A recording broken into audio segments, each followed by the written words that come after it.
Shalom, selamat pagi Bapak Ibu Saudara yang dikasihi Tuhan Yesus Kristus. Selamat berjumpa kembali dalam renungan pada pagi hari ini. Kita bersyukur kepada Tuhan karena Tuhan selalu baik. Tuhan menyertai kita dari hari ke hari, dari bulan ke bulan, dan dari tahun ke tahun. Sebelum kita mendengarkan renungan firman Tuhan, mari kita berdoa. Kami bersyukur ya Tuhan untuk berkat kemurahan-Mu, pimpinan penyertaan-Mu dari malam hingga pagi ini. Kembali kami ada saat ini, di hari yang baru, dengan kekuatan baru. Kami syukuri karena itu semua anugerah-Mu. Kami percaya Tuhan sediakan hal-hal yang baik buat kami. Saat ini kami mau mendengar sabda firman-Mu. Urapi hamba-Mu dan urapi kami semua, untuk mengerti dan taat pada kehendak-Mu. Dalam nama Tuhan Yesus kami berdoa. Haleluya. Amin. Saudara yang dikasih Tuhan, ayat renungan kita pada saat ini terdapat dalam Injil Matius pasal 8 ayat 19-20. Tertulis demikian. Lalu datanglah seorang ahli Taurat dan berkata kepadanya, "Guru, aku akan mengikuti engkau kemana saja engkau pergi." Yesus berkata kepadanya, "Serigala mempunyai liang dan burung mempunyai sarang, tetapi Anak Manusia tidak mempunyai tempat untuk meletakkan kepalanya." Saudara yang dikasih Tuhan, mengapa ada begitu banyak orang yang ingin memanjat dan mencapai puncak Gunung Everest? Meskipun untuk sampai ke sana, mereka harus menghadapi banyak rintangan yang sangat berat dan berbahaya. Sebagian besar dari para pendaki beralasan karena Everest adalah puncak pegunungan tertinggi di dunia, dan keberhasilan dalam mencapainya akan menjadi prestasi yang dianggap sangat membanggakan. Mendaki puncak Everest bukanlah hal yang mudah. Mereka harus mempersiapkan diri dengan matang, dan bukan hanya fisik saja, tapi mental yang terutama. Mereka harus siap dengan suhu dingin dan kadar oksigen yang sangat tipis, serta cara bertahan hidup di tempat yang ekstrim. Dan yang utama lagi, mereka tidak boleh putus asa dan tidak boleh menyerah dalam kesukaran. Untuk mengikuti Tuhan Yesus pun bukanlah hal yang mudah. Kita perlu bersungguh-sungguh dalam iman untuk menghadapi berbagai tantangan dan godaan yang ada. Motivasi kita dalam mengikut Tuhan Yesus akan menentukan sejauh mana ketahanan kita untuk setia dalam iman. Mental kita seringkali diuji dalam perjalanan pengiringan akan Tuhan. Dalam Matius 8 ayat 19-20 ini tertulis, "Lalu datanglah seorang ahli Taurat dan berkata kepadanya, 'Guru, aku akan mengikut engkau kemana saja engkau pergi.' Yesus berkata kepadanya, 'Serigala mempunyai liang dan burung mempunyai sarang, tetapi Anak Manusia tidak mempunyai tempat untuk meletakkan kepalanya.'" Dalam ayat ini kita membaca tentang seorang ahli Taurat yang menyatakan keinginannya untuk mengikuti Tuhan Yesus. Tapi Tuhan memberikan suatu pernyataan yang menguji keinginan dan motivasi dari ahli Taurat ini.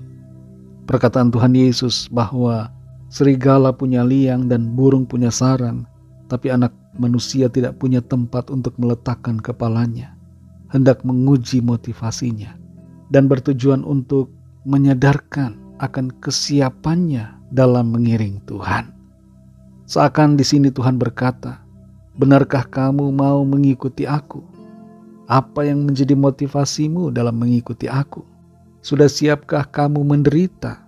Siapkah kamu mengalami tantangan, kesukaran, kekurangan dan berbagai persoalan, bahkan aniaya? Siapkah kamu sangkal diri dan pikul salib?" Pertanyaan-pertanyaan ini, saudara, tertuju juga buat kita secara pribadi. Saudara yang dikasih Tuhan, apa yang menjadi motivasi kita dalam mengikuti Tuhan Yesus? Mari miliki motivasi yang tulus. Ada harga dalam mengikuti Yesus, yaitu kesediaan untuk menderita, kerelaan untuk mengalami tantangan dan kesukaran. Mengikuti Tuhan Yesus hendaknya tidak dilandasi motivasi untuk mencari kekayaan, mencari kesenangan, mencari pemenuhan ambisi dan keinginan pribadi atau duniawi. melainkan motivasi kasih yang sungguh kepadanya, sebab Dia adalah Tuhan dan Juru Selamat kita. Ikut Tuhan Yesus bukanlah untuk mencari berkat-berkat-Nya secara materi, tapi benar-benar karena kita merindukan akan pribadi-Nya. Biarlah motivasi kita selalu dimurnikan, dan kasih karunia-Nya pasti akan menolong kita. Mari kita berdoa. Kami bersyukur Tuhan Yesus untuk firman-Mu yang mengajarkan kepada kami untuk memiliki motivasi yang tulus dalam mengikuti Engkau. Ampuni kami kalau selama ini kami punya motivasi-motivasi lain, motivasi yang tidak benar, yang tidak berkenan kepada Tuhan. Murnikan hati kami Tuhan, sehingga motivasi kami dalam beriman, dalam percaya kepadamu, dalam mengikuti Tuhan Yesus, sungguh-sungguh motivasi yang selaras dengan kehendak-Mu, dilandasi oleh kasih dan kerinduan yang sungguh akan Tuhan. Terima kasih Tuhan, pimpin kami selalu ya Roh Kudus, supaya kami selalu berjalan dalam kebenaran-Mu, semakin menyenangkan hati-Mu, dan semakin disempurnakan setiap hari. Berkati kami Tuhan di sepanjang hari ini, dalam segala tugas aktivitas kami. Pimpin dan sertai kami dengan kuat kuasa-Mu ya Roh Kudus. Jadikan kami berhasil dan selalu berkemenangan. Kami bawa kepadamu setiap pergumulan dan permohonan doa yang disampaikan, agar kuasa Tuhan mengalir, menjamah, menyembuhkan yang sakit, menguatkan yang lemah, memberikan semangat baru kepada yang putus asa, melepaskan yang terikat terbelenggu dosa dan kuasa kegelapan, dan memberikan jalan keluar yang ajaib, mujizat yang heran Tuhan nyatakan bagi setiap kami yang sedang dalam persoalan. Berkatilah bangsa negara kami Indonesia, juga semua bangsa di dunia ini. Berikan keamanan, kedamaian, dan kesejahteraan, dan lawatlah setiap orang dari segala bangsa, supaya mengenal-Mu Tuhan Yesus, percaya kepadamu dan terima anugerah keselamatan. Berkatilah kami gereja-Mu, berkatilah juga keluarga kami masing-masing secara pribadi. Kami serahkan semua ke dalam tangan kasih-Mu. Dalam nama-Mu yang kudus, nama Tuhan Yesus Kristus, kami sudah berdoa dan mengucap syukur. Haleluya. Mari sama-sama kita berdoa doa Bapa kami.